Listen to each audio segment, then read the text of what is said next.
Hey everyone, welcome back. Hope you're having a fantastic day so far. So tomorrow on August 14th, that's going to be marking an extremely important day for the next Social Security increase announcement. We will be going over exactly what that date will mean, plus $1.1 billion in improper payments were made according to a recent report by the Social Security Administration. We will be covering that as well. But before we go ahead and dive into the main content of today's video, if you would like to receive up to $200 in free stock or $200 in free cash, in a pinned comment below, I will be leaving a link to Robinhood. All you have to do is once you click on that link is just sign up for a free account and then simply link your bank account. You do not even have to make an opening deposit. At that point in time, Robinhood will be sending you one free stock worth all the way up to $200. And if you'd rather just have the cash, all you have to do is once you receive the free stock, is just sell it for what it's worth and then transfer the cash value right back to your bank account. Okay, so diving right into our first story of today's video, according to a recent report, approximately $1.1 billion in improper payments were made by the Social Security Administration. We are going to be covering this story here, right here by CNBC. This is a record-breaking backlog, just absolutely incredible. So according to CNBC, the Social Security Administration faces a, quote, record-breaking backlog of open cases leading to approximately $1.1 billion in projected improper payments to beneficiaries, according to a new report from the Social Security Administration Office of the Inspector General, the SSA OIG, which provides independent oversight over the agency's programs and operations, found the agency's backlog of so-called pending actions climbed to an all-time high of 5.2 million as of February. Of those that were in proper payment cases, the average processing time was 698 days, according to a sample evaluated by the SSA OIG. Improper payments include overpayments, where beneficiaries are paid more than they should be, as well as underpayments, where payments to beneficiaries may be erroneously reduced. If the pending cases had been resolved immediately, about 528,000 beneficiaries would have been improperly paid about $534 million, the report estimated. After 12 months, that improper payment amount for those beneficiaries rose to about $756 million. At the time of the SSA OIG's review, many of the cases had been outstanding for more than 12 months, bringing the improper payment amount to a reported $1.1 billion figure. So just absolutely incredible. Obviously, apparently they seem to be understaffed. And just the reports of a lot of people who were overpaid. We've seen a lot of stories about that over the past few months, where people have been receiving notices in the mail that they owe the Social Security Administration like $100,000. And guess what? A lot of these people don't have $100,000 sitting around in their bank accounts. There's not really an option for them to repay the Social Security Administration $100,000. So they're faced with the reality of perhaps maybe just not receiving any more checks from them.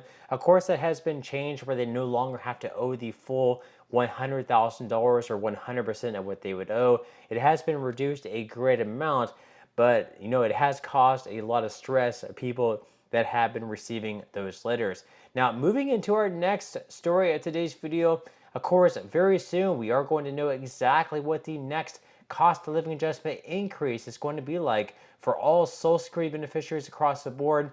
And according to the Senior Citizens League, last month they put out a new estimate that their estimate was 2.63% for their projection.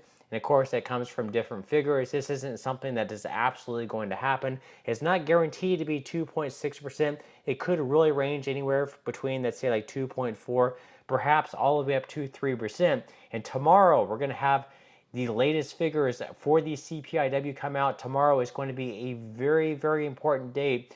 It's going to be very important to keep an eye out on because we will know exactly what the CPIW was for the month of July. So these figures are 1 month delayed. So this month is August. So in August, they released the CPIW inflation data for July. Next month in September, we will have the CPIW inflation data for August. And then finally, the following month in October is when we're going to know what the CPIW inflation data was for September. And then in October, when that's released, that's exactly when we're going to know what the cost of living adjustment is going to look like. So you can see there up on the screen, these are going to be the scheduled releases for the Consumer Price Index. Once again, tomorrow on August 14th, we are going to know the data for July. Then the following month on September 11th, that's when we're going to know the data for August. And then finally on October 10th, that's when we're going to know exactly what the cost of living adjustment is going to look like for 2025. That is when we're going to know the inflation data for September.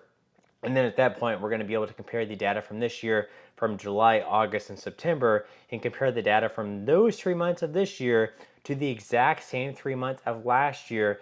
And whatever that has increased by is what the cost of living adjustment is going to look like. So once again, we are going to pull up another chart up there on the screen for us to look at. So you can see right there, what I have highlighted is 299.899. So what exactly is this figure? What does 299.899 mean? Well, that's basically what the CPIW was, just a metric of inflation that they use for figuring out what the cost of living adjustment is. So far this year, you see the bottom left hand of the screen, that's 2024. So back in January, that figure came in at 302.201, then 304.284, and then of course the most recent reading was 308.054. That is what the CPIW has been. So far this year, the CPIW is already higher than what it was last year for the 3 months readings of 299.899, 301.551, and 302.257. So the figure that was released last month is already higher than the 3 months that were important last year to be looking at. So basically, if no inflation takes place whatsoever, if the report released tomorrow also comes in at 308.054, what that's going to mean is there's going to be a 2.7% increase. It's going to be increasing by 2.7% from the figures of July of this year, from the figures of July of last year. That's because if we take 308.054 and we divide that by 299.899, that's going to come in at a 2.7% increase. Then in the following month, if also no inflation takes place in September for the numbers from August, at that point there's going to be a 2.16% increase. And then if we once again see no inflation whatsoever for the month of September, for the numbers that will be released in October, on October 10th to be specific, at that point it would just be a 1.19% increase. That of course is taking a 308.054 and dividing that by 302.257, that comes in at 1.19%. So if that happens to be the case, and we don't see any inflation take place whatsoever, it's zero. We don't see any deflation, but we don't see any further inflation on a month-to-month basis.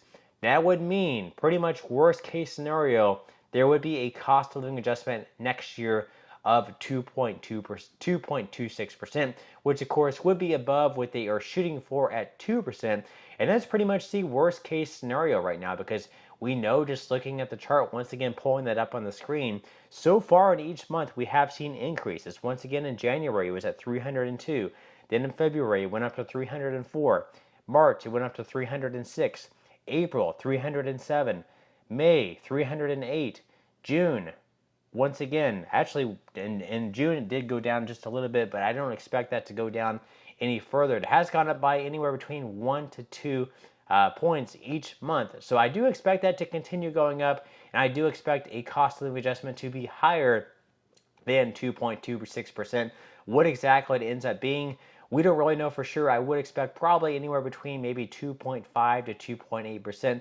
But again, tomorrow's number will give us a much better idea. That's going to give us one of the three numbers that are going to be very, very important to know exactly what the cost of living adjustment is going to look like. And of course, also tomorrow marks Wednesday, August 14th. That means that the first round of payments are going to be going out for Social Security retirees.